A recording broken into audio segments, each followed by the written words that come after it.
So welcome, Aurora, to my clinic, the Billericay Counselling. Absolutely beautiful clinic. Thank you very much.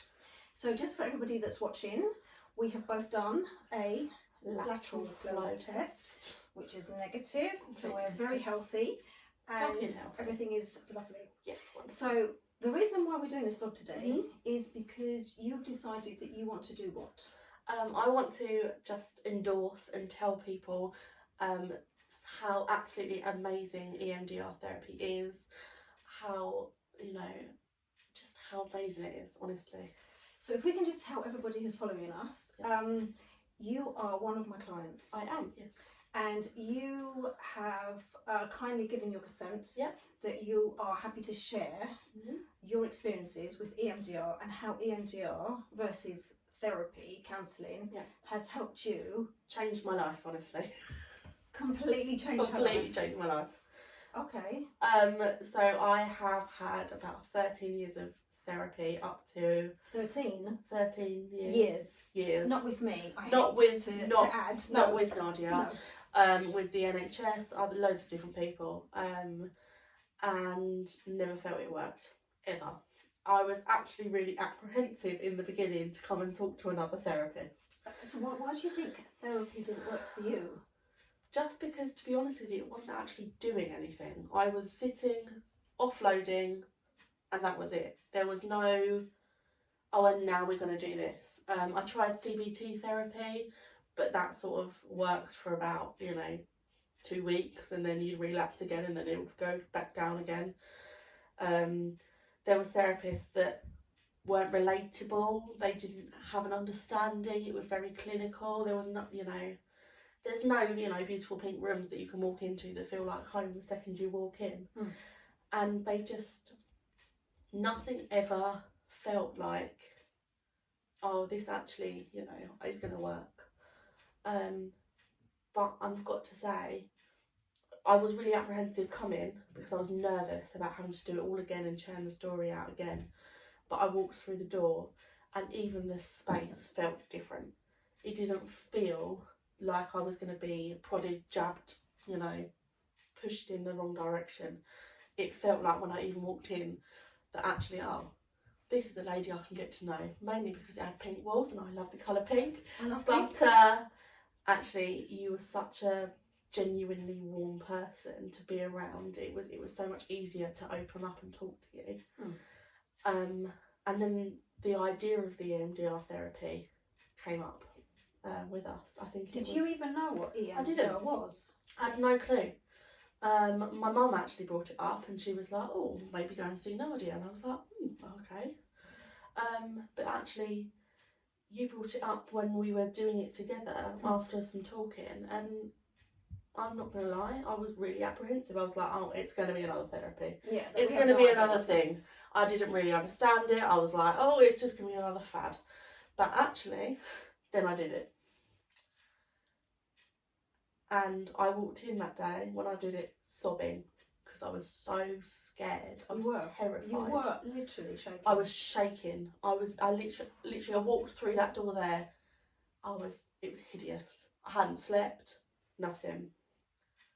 And by the time... Can I just say, do you mind briefly explaining a little bit about your background? Yeah, so... you don't say too much because... As you know with the EMDR, you don't actually need to say anything. Yeah, really. Nothing, do you? Mine is a lot of childhood trauma, emotional abuse, things like that, that had sort of churned its way into this life overtaking problem that I couldn't even walk past a man with aftershave on without having a panic attack on the floor. And my life, my job, everything was influenced by this trauma. You had no confidence? No confidence. There was no way I could have stood outside and spoke to someone on camera. I had no confidence. I didn't like the way I looked. I didn't like anything about myself. I couldn't have listed one thing that was good about myself. I was really in just the hard, but it became the normal. For me for such a long time, just this rubbish feeling of nothingness, but also at the same time sheer panic and anxiety all of the time. Yeah. That I just thought that anxiety was normal, and I'd never live without that level of anxiety. But you know, I'm here now, and I can tell you that actually there is a day that goes by that you actually don't feel that anxiety anymore, and living with that emotional turmoil and constant battle with yourself is actually, you can let that go, and that was possible. And I never, you would have told me this, you know, last year, would never have said, yeah, that's possible. I would have been like, yeah, all right, love, yeah, pull the other one. But I'm here, and I can tell you, absolutely, on my hand on my heart, I'm a different woman. And I'm a woman now. I'm not that little girl anymore. I am a woman. That is massive. You know? That is massive, because you would come in and you were a little girl. I was a little girl, and I'd curl myself up in the blankets. Yes, and I'd touch everything, and I couldn't, you know, there was a teddy here, and I used to sit with it. Yes. And I'm now just sat, you know, and comfortably sat, and I don't need those things to distract me from what's going on in my head. And you're proud to be... I'm so proud. Who you are. I can do it, and I'm proud of who I am as a person. I'm proud of everything I've achieved. And the experience now, I can look back on it and go, wow, you were strong for doing that. You did that. And you did it well, considering, you know, what you went through. But you don't have to do that anymore. You're all right. And what was so good about EMDR? I mean, do you know what it even stands for? Do you remember what it stands for, EMDR? Eye movement desensitization and reprocessing. reprocessing. So do you know what that means? Well, I know what we did. Oh, okay. Maybe you'd like to. But I don't know if I'm allowed to tell them what we did, because well, no, you don't need to tell. No, you don't need to tell them everything about what you did, because it's confidential. But you can say what do you understand EMDR to be? It reprocesses the brain in it sort of removes the memory, the feeling from the memory that you have. So the sort of so the big memory that I had, the trauma, the key crux of my trauma, I'm thinking about it right now, and it no longer bothers me. No. Whereas in before, I would think about it and be like sobbing. Yeah. Yeah. And that's what it did. It and associated with the negative that trauma is all the triggers and negative belief you had about yourself. Yeah. And then we processed that trauma with the negative belief, and we reprocessed it with a positive belief that you've got about yourself. And my beautiful song. Yes. Yes. So, yeah, it was, and it was such a non-invasive therapy. Yeah, because you I don't even have to say anything. Say anything. As long as you can see the affect on you, and I can see that something is going on. Yeah. I just go follow my fingers. That's it. And you just follow. Yeah. We do the bilateral. Yeah. And you follow, and then I say, what's coming up for you? And then we just let it. And it's slowly, you let it go. And slowly it gets to a stage where you're like, nothing. I can't, I'm just following your fingers now, love. Like, there's nothing there. There's no feeling or emotion that's associated with it that is making me feel upset or anxious. And we did the flash, didn't we? We did flash first, because I was so anxious. Yes. And flash was amazing as well, because you were like, what? I was like, what? What flash? What does that mean? What does that mean? And the fact that you knew as a therapist is just credit to you, because I walked in and you went, right, we're not doing that one today, we're doing that one, because you knew, and you weren't gonna, I really thank you for that, because that was really important to me. But honestly, it was not what I was expecting at all. And I think the fact that you don't know is great, because you're not expecting. Yeah. And it's almost like it's so strange, because your brain goes from this anxious, high, highly strung state of like, to just, it's fine. Actually, I walked out of it like hysterically laughing. I know. I was like I was a drunk woman when I walked out You of it. literally were like dancing. I was literally dancing, and I don't dance in front of people, I do now, but I didn't. I would never. And I was literally dancing in like a drunk. Literally, I walked in here sobbing. We had EMDR therapy, and I walked out dancing and laughing in the course of about 40 minutes. Well, the session was about 75 minutes, wasn't it? It didn't even feel like an entire period of time. Yeah. So it was literally incredible. And I didn't feel sad, didn't feel, upset. I was like, oh, yeah. And it was like this relief had just walked off my shoulders.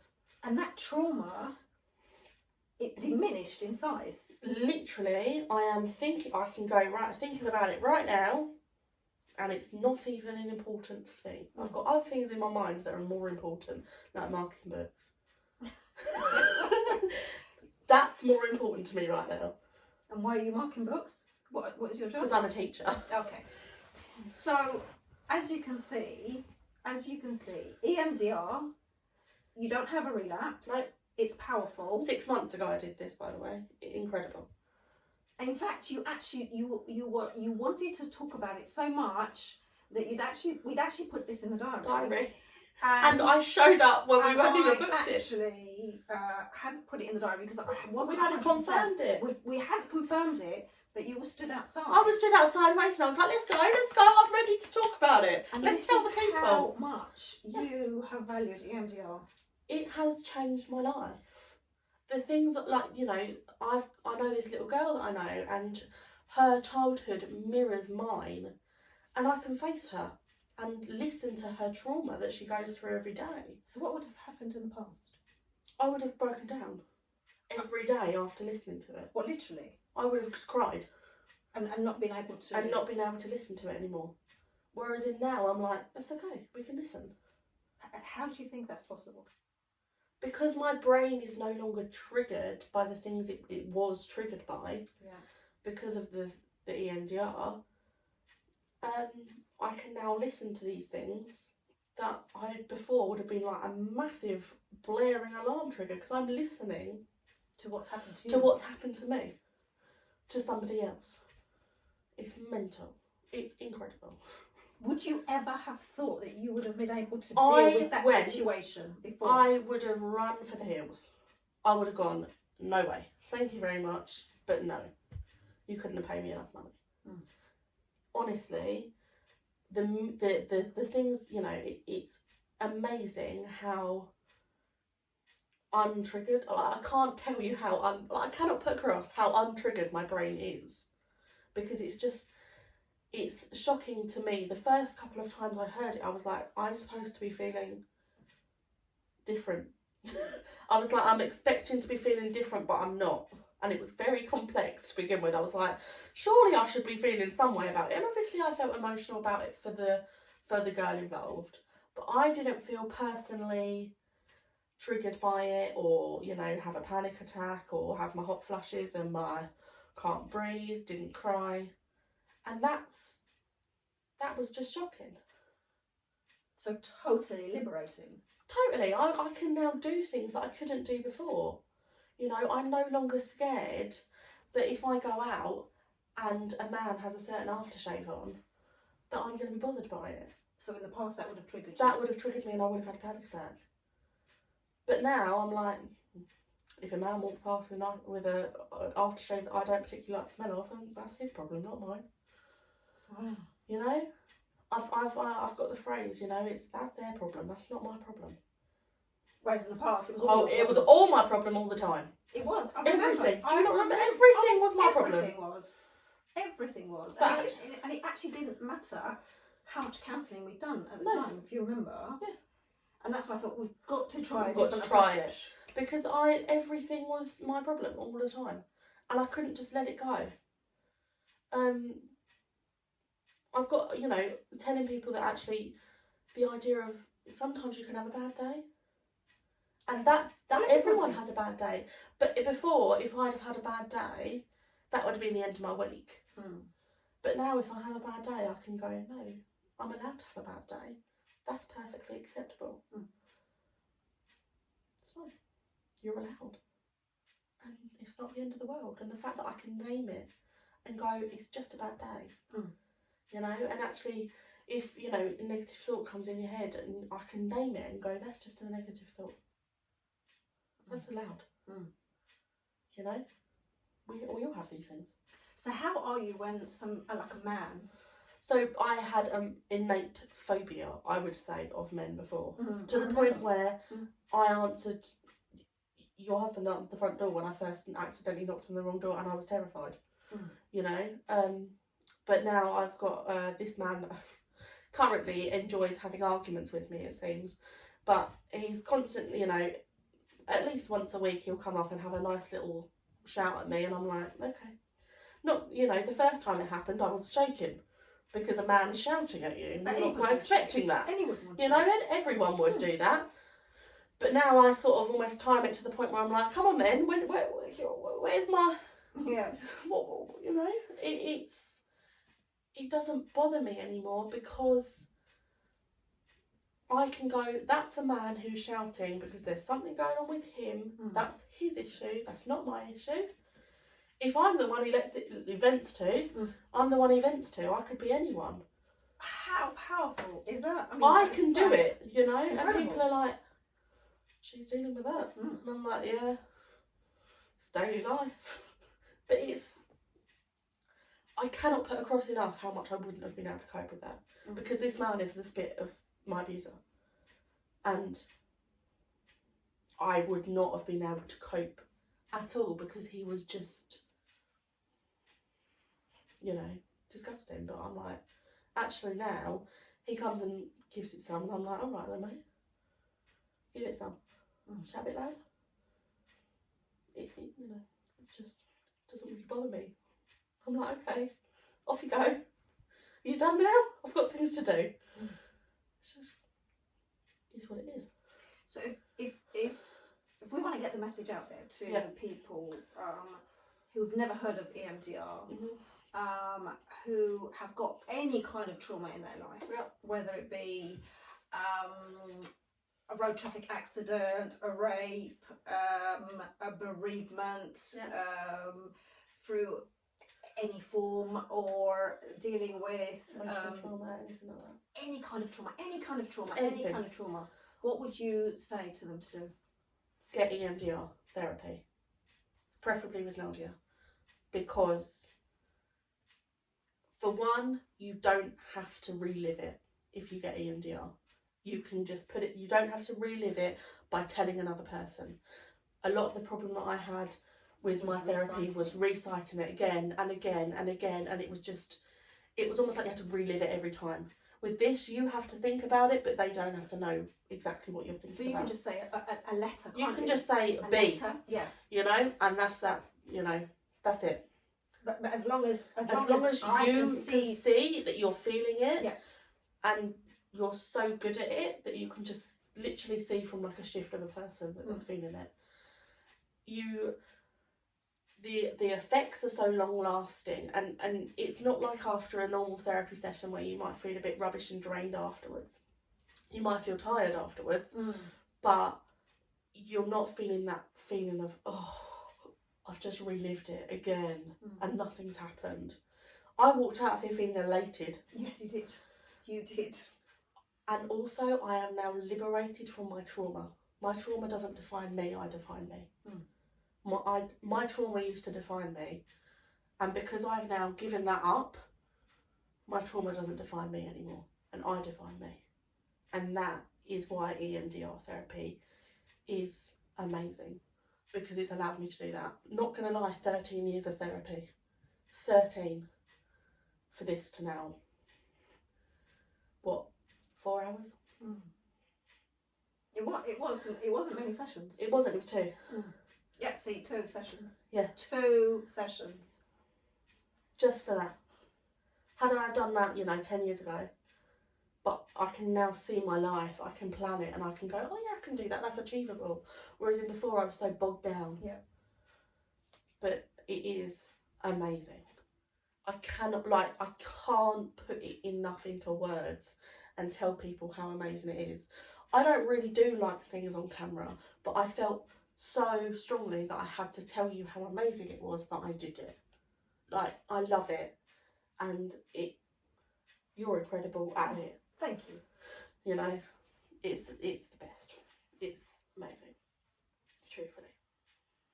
Well, all I can say is thank you very, very much for today. Anytime. I hope this is actually going to help. Yeah, I hope so too. Yeah. Whether it be children, whether it be adults, men, women, it doesn't really matter. Anything in between. Yeah, and if anybody's got any questions, you know, please. If you send them, I'm happy to answer any that people send to you. Yeah, if you want to DM me, or email me, or message me, or Facebook me, or Instagram me, or whatever it is, LinkedIn me. And we will both happily answer any questions that anybody's got about EMDR and trauma. And yes, good luck everybody. Absolutely. And thank you very much indeed. And also, have a lovely Christmas. Yes, absolutely. We'll have to start saying it now. There's a tree. Christmas tree here. Yeah. Wonderful. Thank you.